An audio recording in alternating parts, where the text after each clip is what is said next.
broadcast network, AFTERBUZZ TV. Over 20 million weekly downloads in over 150 countries, and your #1 source for after-show entertainment.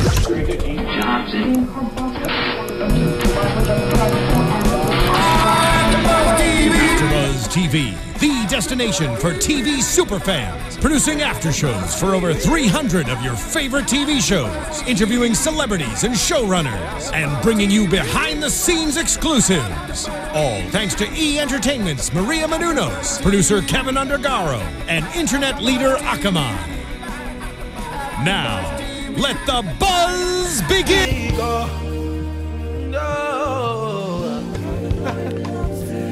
Gary be giving us these worship songs like we need to go in.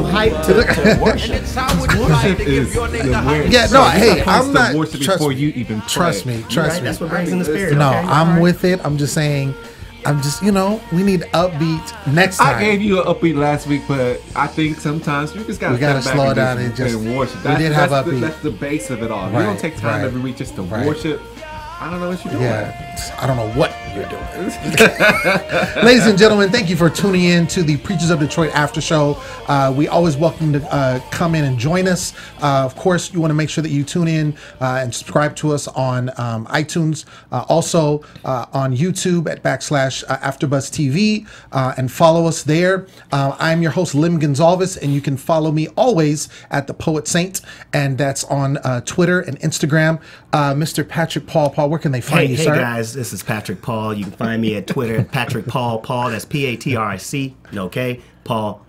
Instagram, Patric Paul. Holla at your boy.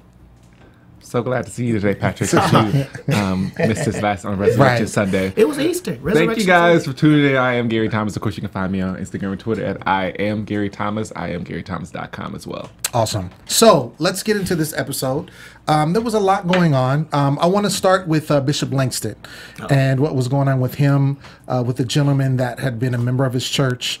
His name is Anthony, and he basically kind of, strayed away a little bit. And at this point in time, he was locked up, but he was having some issues there. And basically, Bishop Langston went over to his family. So he talked to his uncle, his mother, his grandmother, his sister, basically about what was going on and how he could help him.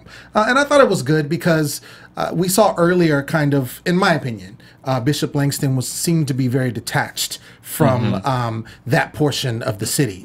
He was, of course, he was bishop-elect at that time. He was, vying for his bishop position, but it seemed like he had lost a little. I remember Pastor Bullock kind of calling him out, saying that he drives past the city streets, in his Bentley and doesn't really acknowledge anything or doesn't really reach out. So I don't know if that prompted this or if this was something that, just was on his heart to do. But, he definitely went out, saw the family. And on top of that, he talked to his wife about it. His wife counseled the family using her, expertise that she's aware of, being a lawyer, things of that nature, her background. And then he volunteered to go pick him up from the prison there where he was. He was in jail for 8 months, came out, and it sounded like he was just, had a new lease on life. What do you think about the whole situation?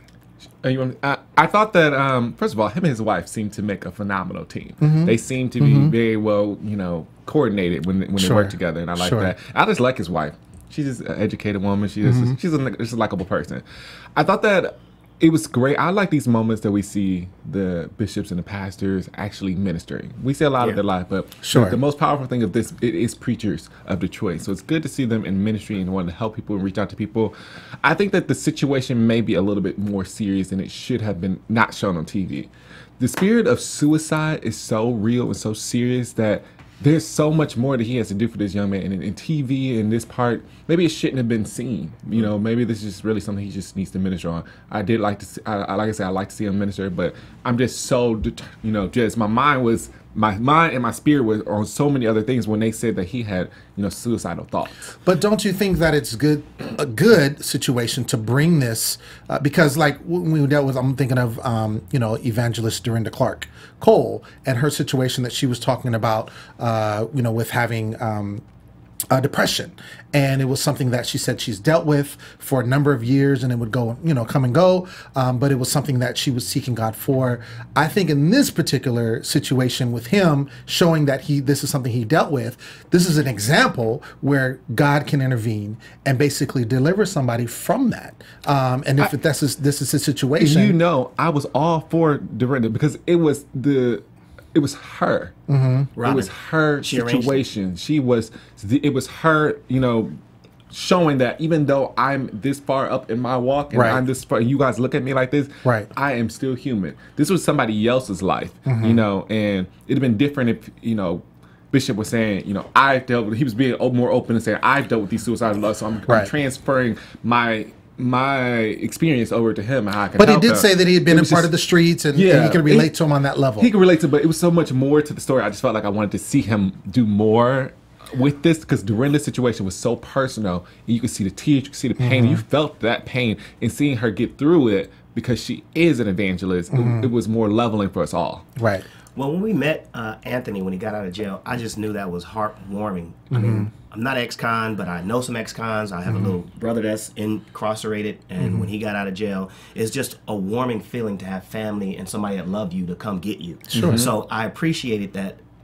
Pastor Bishop now, Langston went down there, picked them up. To see a warming face, somebody that cares about you, giving you a ride home to your family, that was all good. And then he gave him the pep talk, the man talk on the way home. So I enjoyed that a lot.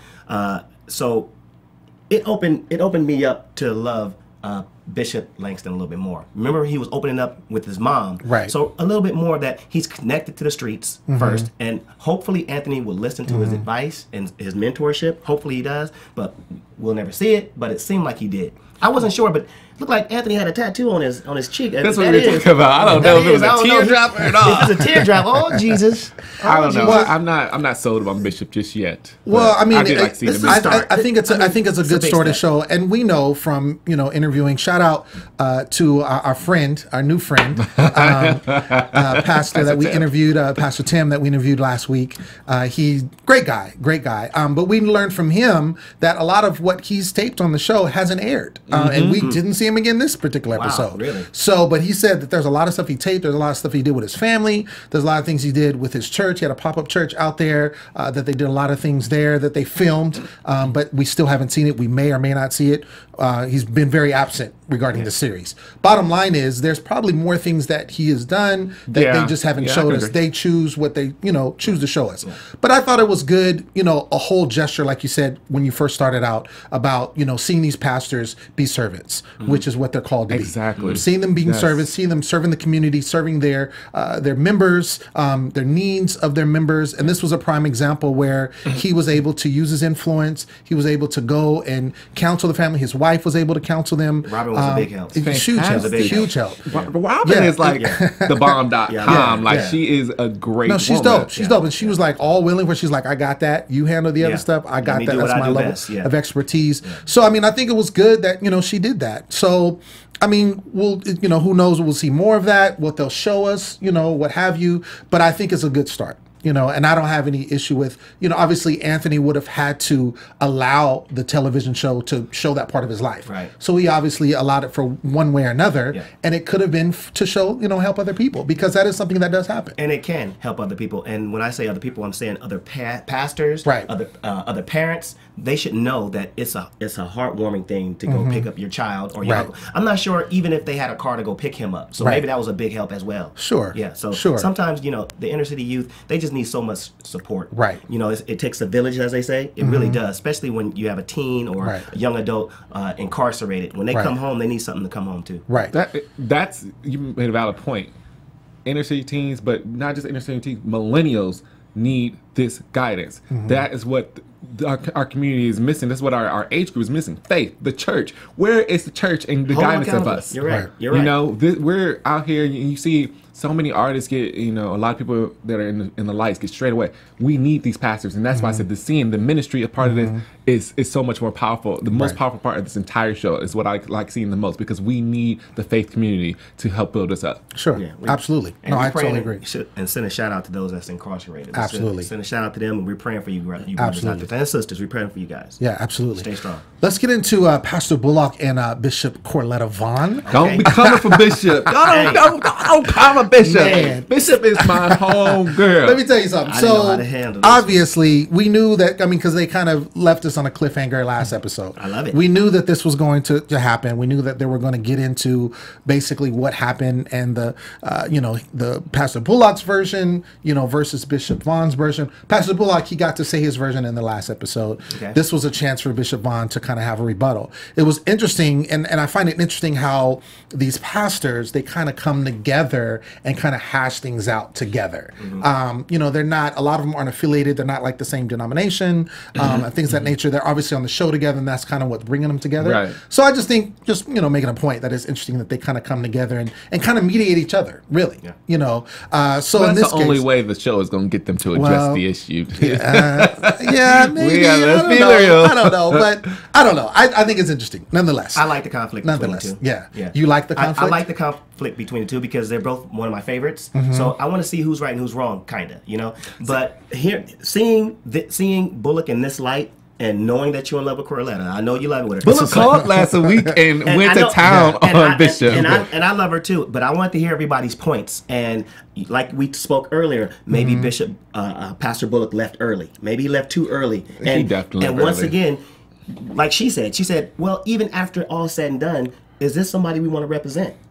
Well, that's what they all were saying. Basically, they were saying, you're not very likable right now. So is this something that we really want to put word likable. We want to put our necks on the line for you? Yeah. But like I said, I think they had a valid point because when Pastor called in last week to the show, Pastor, he was taking shots. He held nothing back. Oh, absolutely, absolutely. He held nothing back. He basically, same thing he said on the show about Bishop Vaughn being a liar, he said it again. He said, she lied to me. He stuck with his story. Nothing had deviated. And I thought it was interesting when Bishop Vaughn kind of gave her point of view before, of course, he got there, and how, they were talking about, is this someone we want to represent us in the community? Yeah. And of course, we know Bullock, and he hasn't wavered. That's one thing, is he's been the same person since we've seen him at the beginning of the show till now. Yeah. He's been the same.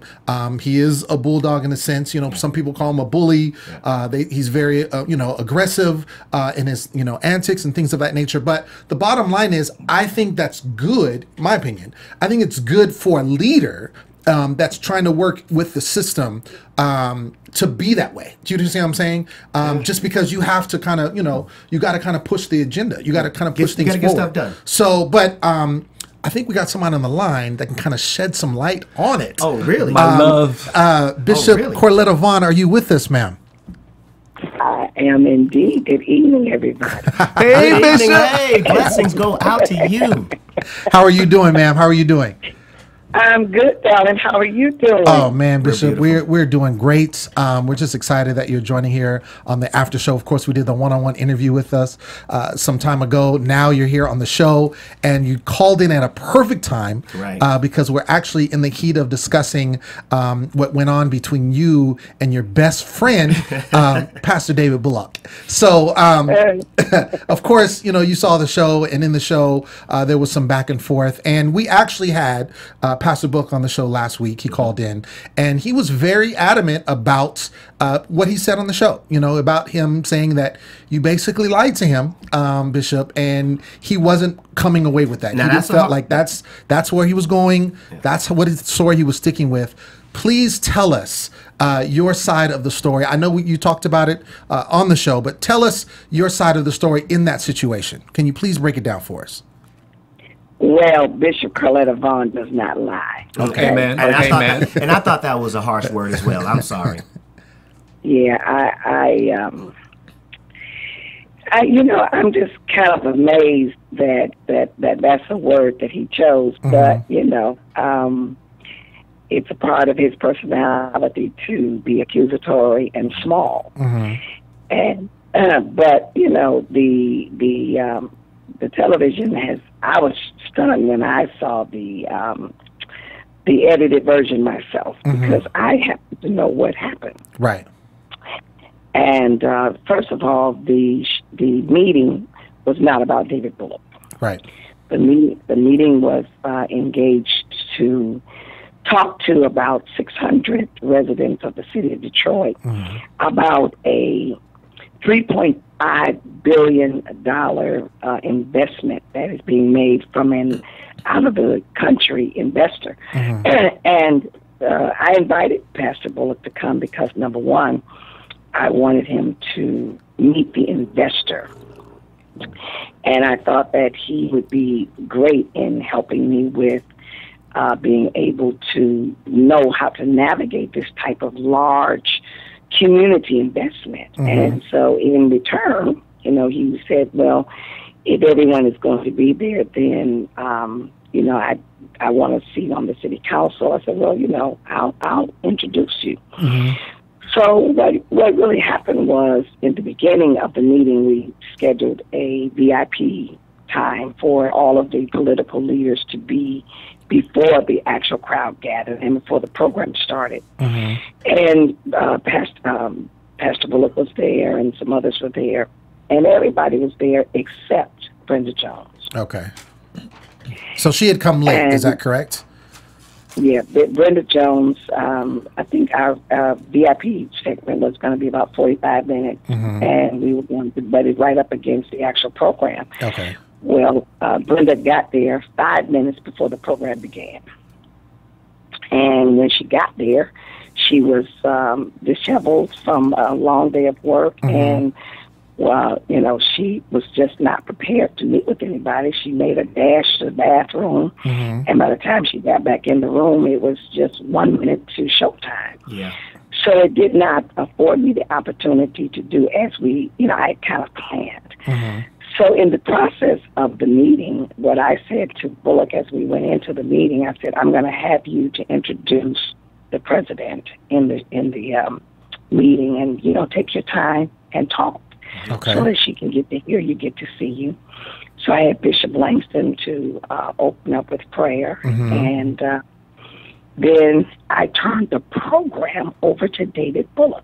So you gave him, Bishop Vaughn, you gave him the program at that point, and he was supposed to introduce the president, and basically that was going to be a way for the president to then kind of see what he's about, kind of see a little bit of his agenda, and kind of do what you had wanted to do with introducing him. Is that correct? Absolutely. Okay. And at that point, there wasn't a program. I put him there. I gave him the mic, gave him an open forum with the idea that at the end of the show that I would be able to put them together, and that would give me a context to then say to her one-on-one, I want you to, you know, have a minute with us because I really want you to know this is going to be my choice for your seat that's available. Okay.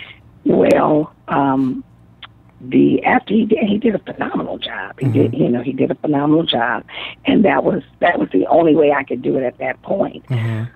Little did I know after the meeting was over, because the meeting was not about David Bullock. The meeting was about Ferdinand Palazuelo and 600 community leaders and residents that were there to hear about this investment. Okay. When the meeting was over, Brenda was hungry, so we all lingered around, and Mr. Palazuelo, we all had a wonderful afterglow. When I went to go look for David, he was gone. See, Bishop, I knew that pastor. Yeah. So it looked like, and correct me if I'm wrong, but it looked like when I watched that last week, it looked like that Brenda Jones had left early after she was done speaking, which then prompted David Bullock to say, okay, well, I'm not going to get a chance to talk to her. I'm going to leave too. And that's when he was irate. And when we see him, you know, calling you, you know, basically preachers be lying, or however he said it, and he was upset and kind of left out. Was that the case? But she was still there, you're saying, correct? So he still would have had the opportunity to meet her afterwards. Brenda Jones stayed until the end, and then she and her chief of staff and other leaders stayed afterwards, because I actually had it catered. And Brenda Jones did not leave until probably an hour after the meeting was over. Wow. And I don't know when David left, because the meeting was full on with, like I said, you know, people that were there. The Right. investor gave a presentation that was probably about 40 minutes long, and then there were Right. questions from the community and Right. questions from the media outlets. We kept hearing noise on the outside. As a matter of fact, my husband went out to try to see what was going on, and he said, Pastor Bullock was doing an interview. I said, oh, okay. But never in a million years did I know that Pastor Bullock had left the building. I never knew it. He was premature in his anger. He's a hothead, and you know, guys like that, you don't know how to treat them. You want to treat them with kid gloves. And we saw this episode that when you guys had it out at the dinner table, and you said your piece. And this is Patric Paul speaking. I'm sorry to introduce myself, but I really love what you said. You told him straight up, I wasn't lying. And you didn't appreciate that he was calling you liar. As a viewer, I didn't appreciate that. I didn't appreciate him coming from my bishop. At all. At all, I didn't appreciate that. And hearing the stories as a viewer, I still saw that your story stood strong. He prematurely left the building, and you can't fault you for him leaving the building. And we're in Hollywood. Sometimes when you introduce folks, the timing has to be correct. And it seemed like the timing was off at that point. That's all. When President Jones came in, she was late. I mean, very late. We just didn't have a moment, and I took her in a room that was now. Originally, when we began the VIP, there was probably 2 or 3 people. If you're going to sit down and introduce someone as I had planned, you can't with a room full of people. Right. And you can't do it with her coming through the door on the fly. And that's what we saw. She was running late, you know. And when I leaned over and talked with her as the show, showed, he was standing there with me. I said, "Come on, David. Come on, Brenda." We went into a room. She went to the bathroom. Okay. Okay. So when she came back to the hospitality room, it was 2 minutes to the meeting. Right. I took her, gave her a brief, introduced a few people, but not the kind of, it wasn't that she didn't know David Bullock. Everybody knew David. Right. That wasn't what he needed. Right. What he needed was me to say, this is the person that I think would be best, and then to allow him to engage in a conversation. You can't do that in 2 minutes. Right. Bishop. You can't do that with a woman who has just been at work for 14 hours. Right. You just can't do it. Exactly. And you have 600 plus people that are waiting now for you, the host, to come out and start the meeting. So it wasn't the right moment. But what I said to him going into the church, David, I'm going to give you the mic. Now, if he was enraged, then he could have said something then. Right. He took the mic and took about 10, 15 minutes to talk. I didn't give him a format or anything. Right. I wanted to set it up so that when the meeting was over, then you could go ahead and bring them together. Spend time with him and the president. Okay. I resent the fact that this young boy is calling me. Come on, Bishop. Preach. I resent the fact that he is inappropriate and disrespectful of a woman that is, number one, old enough to be his mother. Amen. Second of all, I find it very disgusting that even if he felt something was wrong, that he could not say to me, I don't know what happened, but tell me what was on your mind. It's going out and posing a secondary meeting in front of a meeting that wasn't about David Bullock. Right. This meeting was not about David Bullock. And what it has done is caused, the community was extraordinarily happy to finally to meet this investor who's bringing jobs, who's bringing an economy push, who's bringing a turnaround in the lowest economic community tax base in the city of Detroit. So why are you trying to upstage something of this magnitude with your drama? Now that I said it, because I never knew it was going on. When I looked for Bullock at the end of the meeting, after I got the president something to eat, I sent my staff, I said, fine, that's the bullet. This was a perfect moment. Right. He had left the building. Okay. Well, so did he miss the opportunity to have you guys back him? What even though that took place and you saw his reaction and we're hearing your reaction, do you still feel that he's the right man for this type of job? No, and he didn't get the seat. Well, there it is. Come on. Oh, so when it came down to the vote now, how about this? He did not get the seat, and about 48 hours, he made the top 10 selection. About 48 hours before the selection was supposed to have been made, because this was not going to be an election. This was going to be appointment. And so the council was to make an appointment. It was not going to be the voters. Well, then what comes out, he didn't get the seat because, A, they found out that he owed tickets that he had not paid. Number two, it found out that out of so many elections, he had never voted. And number three, that he was suspect in terms of his residency. Wow. So this is the reason he didn't get the seat. Bishop, you're out here giving the tea tonight. Well, there was other reasons why he didn't get the seat, and that's welcome to know. Bishop Vaughn, I do appreciate you setting the record straight. Yes, because we do. According to what his account was last week, and according to what we saw, of course, editing, and you've been on the show a number of episodes now, and see how it kind of works. They edit a lot of the stuff that kind of puts the A and B together. So they want to solidify the drama, and they want to have that for the viewers. So I do appreciate you setting the record straight, letting us know what really happened. It's unfortunate that happened in that way, and it's interesting that I thought his opportunity was lost, but he had the opportunity, and he was the one that blew it. That's what it sounds like. Bottom line, he blew his opportunity. More ways than one. If he had just waited, I had already set him up. I gave him the mic, right, to be visible at this moment. The president is sitting there. The president of the city council, the mayor of the city of Detroit, state representatives were present. Media outlets were present. It wasn't about him. Okay. It was about a major move in our city. Right. And to show that he really didn't care about the city, he turned the whole meeting into something about him. Right.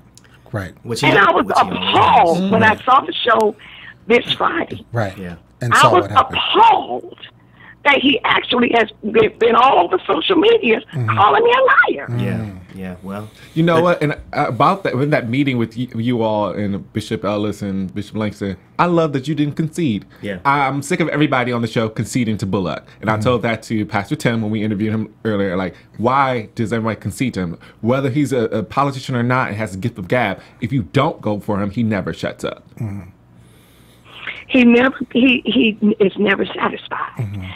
And what I'm finding out about him is that if it doesn't go his way, if he doesn't orchestrate it, control it, if it doesn't go his way, if it's not about him, then he has something to say, and it just continues to stir up controversy, which I think is what he really is working on, because that gives him an edge to stay in the media. Right. He did not get the seat. It had nothing to do with that meeting. I did instead, even though he wasn't there. And I didn't know he had left. I still spoke with the president about him. I said, do you remember the young man that opened up the session? She said, yes, I know Pastor Bush. I said, well, I really think that he wants that seat. I think that he would be good for it, and he would be my recommendation. I did exactly what I promised. Right. We know, Bishop. We know. Without even seeing that in the episode, we know you were a woman of your word. Yeah. I would have never done it. I'm not a liar, man. That's one thing you can now. They can say a lot of things about me, but you can't find two people in the universe that say I'm a liar. Yeah, and he still went too far calling you a liar. Even if you didn't mention that at all. Timing was off. You have to understand that when people are doing different things, timing might be off. You couldn't have done it at that moment. To go all out and call you out your name and call you all this stuff and Bishop's not a liar. He shouldn't do that. Bishop's amazing. He shouldn't have did that. I think he owes you a big apology. We're not gonna get that though. I don't know about that. We're not gonna get it. I just couldn't believe it. And you know, I live in the city with it. But until this past Friday, I still never knew that he was going to stand on the fact that I was a liar. But if you were to talk to Brenda Jones would tell you that I did exactly what I promised. He'll hear it. He'll hear it, and he'll know it. And I'm sure he'll rebuke himself, and he'll come to you and bow down and give you the apology that you need. I don't know. We're not going to get that. Let's not even like put a facade on. Pastor's not going to apologize, but Bishop is still great. I love Bishop. Bishop, I just want to thank you again for just calling in and setting the record straight for us. And always a pleasure talking with you and spending time with you. Tell the viewers where they can find you on social media so they can follow you. Well, you can find me at Facebook. That's Corletta J. Vaughn. You can find me at Twitter. That's Bishop C. Vaughn, as well as Instagram, Bishop C. Vaughn. All right. And you can also go to my website at CorlettaJVaughn.com. All right. All right. Well, there it is. Again, Bishop, thank you so much. We appreciate it. And hopefully we can get you back on the show before the season's over there so you can give some more truth. We got about 2 more episodes, guys. Okay. You know I love y'all to pieces. Oh, okay. And thank you. We love you too. To set the record straight and tell the real truth. And you did. And you did just that. We love you so much. Tonight, Bishop. Thank you. Absolutely. Thank you so much, Bishop. We'll talk to you later. All right, so I love Bishop. You guys know that. She's a wonderful woman. But you knew that going in. Well, we knew that before we was going to get this call. Bishop came on the show and spilled all the beans. Well, he came for her last week. He did. He came for her hard, and he came for a lot of other people. But he did. He specifically said she was a liar. Bottom line. Ooh, didn't that make you feel some type of way when he said it? I mean, it made me feel some type of way. And I said to him on the last show, I said, well, how do you feel about people saying that you misinterpret the word? Exactly. And then he had something to say about that. But bottom line is I'm glad she did say what she said because there was a lot of stuff I didn't see with that. I thought that, the president had left and that's why he left and he was upset. Bottom line is he missed an opportunity. He still had the opportunity. We were all assuming what happened, but like you said, the A and the B's wasn't connected until now. But I still felt like you felt I never saw an opportunity for her to introduce him at the in the editing. You never saw it, so I didn't feel like she lied. Like I thought to myself too, like maybe she talked to Brenda afterwards anyway. Like later on, like, hey, you didn't get a chance to like formally meet him, but this is someone's important. I know Bishop. But when Bishop's great. When somebody doesn't do something for you, when you come after them like that, it makes them think like, I'm glad I didn't do nothing for you. Especially when they find out they're wrong. It's like, but I did, but you're saying I didn't. You know what? He didn't even give her a chance to explain before he started calling her a liar. Yeah, but he left in the middle. Like I asked Bishop, I asked her, did you guys still back him? And she was like, no. I don't think any of them in the room, none of the bishops were going to back him. After being, accused and talked about and all that, I mean, he was almost like gossip, like a gossip Gabby, just gossiping. Well, like she said, if it's not going his way, he's going to have someone going away. The best thing that she said about that is that the meeting was not about Pastor Bullock at all. This is about something totally different. 600 people were there about the investment, so he turned it into him, and that was his demise. So, but I like him. And the tickets. I like him. That's funny. That's funny. Let's move on. I want to reol quick before we end. I really want to get into your favorite people, Kiera and Nikki and the Shelby Five. So this was I want to hear what you have to say. Yeah, well, this was pivotal for me because we've been flirting. You had the news a few weeks ago about Courtney. And about what was happening about her being pregnant. And I was wondering if something like that was going to come up in the show. And so we see Kiera and Nikki have gone out with the Shelby Five. They're bowling. They're kind of just fellowshipping and, they're PKs. So they're all blending time together. We see Kiera's brother, who we haven't seen yet, Pastor Ellis's son. And then we see Nikki, who we don't, I'm assuming it's her husband. They didn't give a name. That's her brother. Is that her brother? Because they didn't give a name at all. So that's Nikki's brother. Okay, that's Nikki's brother. Okay. So Brothers was there. But the bottom line is they started talking to the Shelby Five about this whole situation. Nikki was more or less talking about relationships and getting to that. And they were just adamant about like, no, the person has to be saved. I'm not talking to nobody. I don't want that distraction. I'm in church.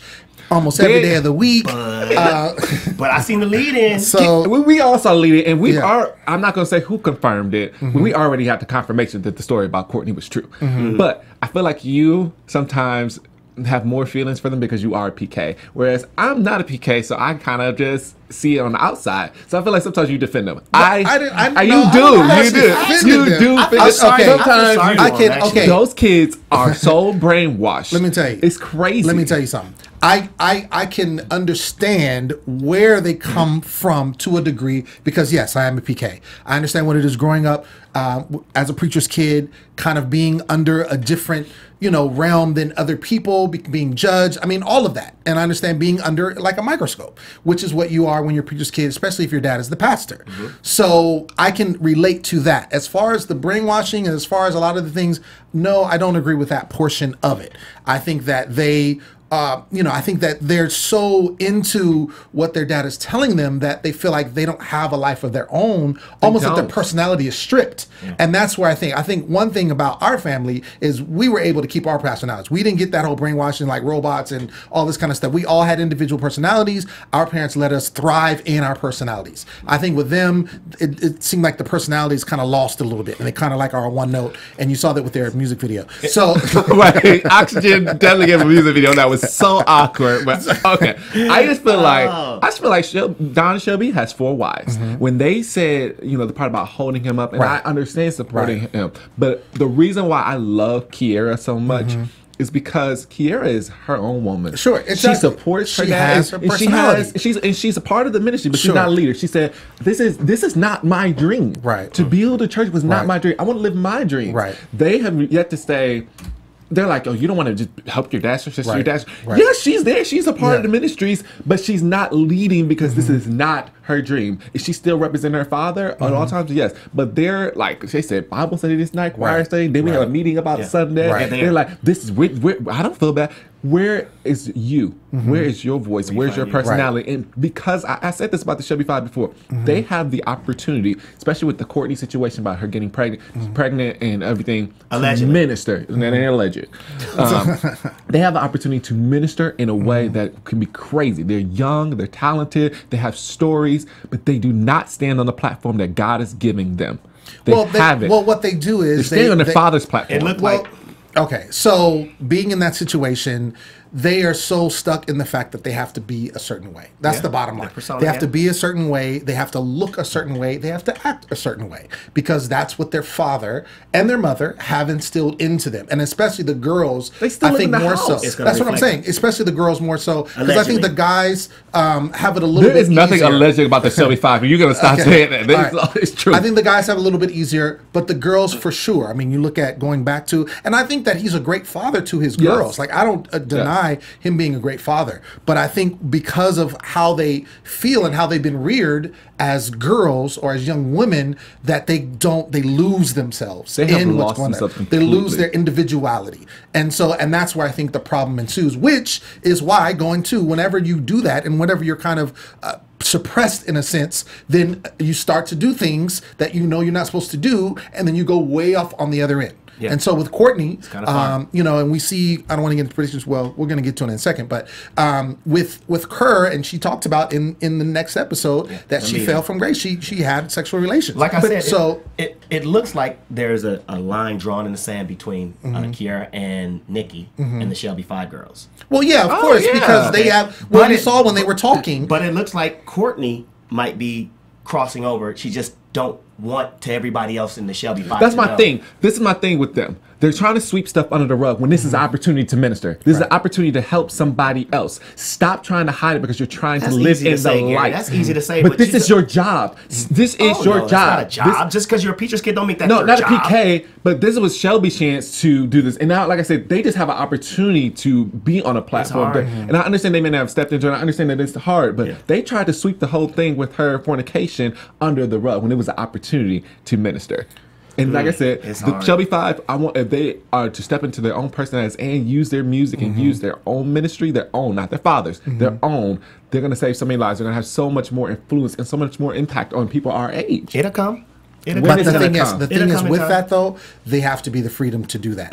If they don't have the freedom to do that, then it's not going to happen. Well, and that's the bottom line. Because at the end of the day, they're under their father's jurisdiction. He's their pastor, and it sounds like you got to do what he says. I mean, you got to step away at some point. So I'm just saying, I'm just saying that's what it would take. If the father gave them the permission, like in the father, that father already gave them permission. Our real father is the one who's already gave them the gifts, and it's already calling on them. Garrett, I know. I agree with you. I'm just telling you their situation. They're looking, I'm sure, for their father, their natural father, biological father's approval to do so. If he was to forbid it, please believe that it's going to be on hush, and that's probably what the situation is now. Forbidden. Yeah, shoot, that's what I'm saying. I don't. Nikki and her husband, that's fine. No. That's fine for you. But if I was the father of all those kids, I like what the Shelby Five believes. I'm not talking about finding somebody saved. I'm talking about the fact that they have not stepped away from his ministry, that they're not stepping into their own ministry. Well, when it's time, I don't think it's ever going to be a time, because I feel like, he stepped out. Yeah. So it's your own time. His dad did not rear him like Don Shelby did. We're not talking about me. We're talking about the Shelby Five. We're talking about how Don Shelby is rearing them. Right. He's an amazing father. Don't get me wrong. Yeah. But I feel like they have the opportunity to be so much greater because of what. But if they never step off his platform, well, that's holding what him it's up. Take. They're holding him up, like they said. They're never going to step into their own calling. Well, the lead-in for next week looks like she's giving. I'll put it this way. What's going to happen is, I think that them watching this show, I think is doing a great deal for them. Okay. Just like with Bishop Vaughn talking about how she watched the show, she saw some things. I can guarantee them watching the show, they can see themselves, see how they're acting, and kind of see that. So hopefully that's taking place, and we'll see going forward. But let's get into predictions. Let's do predictions right now. Okay. Knock this out. And now your AfterBuzz TV predictions. All right. So we kind of talked a little bit about Courtney and the situation happening next week, but we'll start with Gary, since you want to be on fire today. Fireball. Going forward into next episode, what do you think is going to take place? We got 2 more, as Bishop Vaughn said, we got 2 more episodes for this season. I'm just excited. I mean, I'm just not really a prediction. I'm just excited that the story's going to come out, about her. Because she kind of mentioned in this episode, she's like, I've made mistakes. Is really trying to just own up to it and just tell the story. People make mistakes, and it's okay that she's going to really help other people. And I think, that's the whole thing with Shelby Five. They have an opportunity to help people, and I'm really excited to see her just talk to her sister and be open, have that open communication, because it's gonna be that good. So, like I said, it ain't alleged; it's confirmed. And until I find out it's alleged, like I said, someone confirmed it for us, and I'm just not gonna tell who confirmed the story. Well, thank you. Well, then that's gossip. If you can't confirm it, ain't gossip. Well, we'll see. Well, Patric needs the actual. I'll tell Patric off air who confirmed it. Okay, all right. Well, fine. Well, I saw the tears from the lead-in, so whatever is heavy on her heart. For my prediction, I want to see more of Pastor Ellis. We were speaking about it earlier. He seems like the father figure for all the pastors, to be honest with you. Sure. And I like that. I actually like that. At first, I was looking for him more. I was like, this guy's boring. But seeing this episode, how everybody kind of gravitates to him, and he has a sound mind. I like that. So I'm thinking, what's gonna happen? Bullock he's the antagonist. Right. Ellis and Bullock may have it out. Really? I don't think Patrick's gonna go because somebody got to put Bullock in his place, and he's not listening to anyone. Bishop did not concede. I like that. Except Bishop Ellis. Okay, interesting. I think I do agree with you on Bishop Ellis kind of being the father figure for all of the pastors in the show.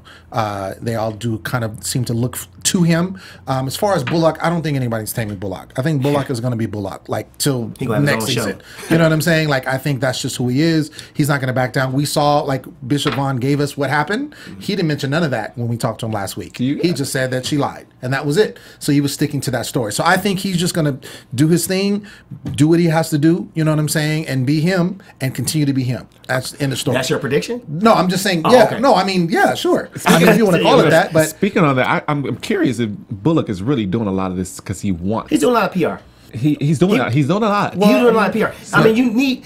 It's always one. We watched plenty of reality shows, and we know there's always one that wants their own show. Well, I mean, I don't know that he wants his own show. I don't think he does. wants his own show. He mentioned to us that they wanted him for that show because of his personality and what have you, because he is very abrasive. Did you think he was not going to go into the audition without? Yeah, I mean, but I'm saying, the one thing I do appreciate about him is that he is who he is. He's going to stick by his story no matter what. He's just going to be him, and that's it. So I respect that. I'm not saying I agree with everything he does and says, but I respect that. But anyway, that's our show, ladies and gentlemen. You have tuned in to the Preacher of Detroit. I'm so excited. We got 2 more episodes left. Make sure you tune in. Make sure you comment on our YouTube page when you see the episode and let us know what you think about the stuff that we've talked about. Again, my name is Lem Gonsalvez, and you can find me on social media at The Poet Saint, and that's on Twitter and Instagram. Patric Paul, where can they find you, sir? Patric Paul, Instagram, Patric Paul, Patric, no K. Twitter, Patric Paul. Of course, I am Gary Thomas on Instagram and Twitter, and I am GaryThomas.com. All right. Again, thank you for tuning in. We'll see you next week. From executive producers Maria Menounos, Kevin Undergaro, Phil Svitek, and the entire AfterBuzz TV staff, we would like to thank you for listening to the AfterBuzz TV network.